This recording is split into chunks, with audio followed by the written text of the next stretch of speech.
Halos 30 miyembro ng media ang kasama sa mga pinatay sa Maguindanao Massacre. Kaya naman bilang pag-alma sa mabagal na usad ng hustisya, ilan sa mga kasamahan namin sa pamamahayag ang nagsagawa rin ng kanilang kilos protesta.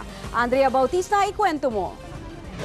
Sa pagpapakalbo na lang idinaan ng mga photojournalist na ito ang kanilang protesta. Isang taon na raw kasi mula na mangyari ang Maguindanao Massacre pero hanggang ngayon mabagal pa rin ang usad ng hustisya para sa mga biktima. Kaya't panawagan nila sa Korte Suprema, payagan na ang live coverage at trial para mabantayan ng publiko ang pag-usad ng kaso. Pero sagot naman ng SC, kailangan pa nilang pag-aralan ito. Justices need more time to study that petition.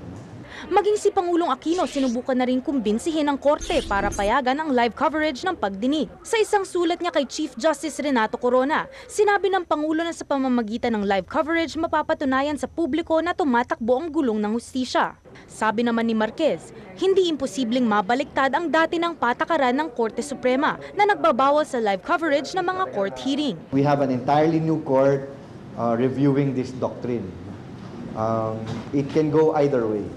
Sa ngayon, isang video camera lang raw muna ang pwedeng payagan sa loob ng courtroom para mapanood ang hearing. Hindi raw pwedeng papasukin ng lahat ng media dahil masakip na ang courtroom sa Camp Bagong Diwa sa dami ng akusado. The Supreme Court, together with the Office of the Court Administrator, is committed to ensure that orderly trial will proceed and that this case will be decided expeditiously.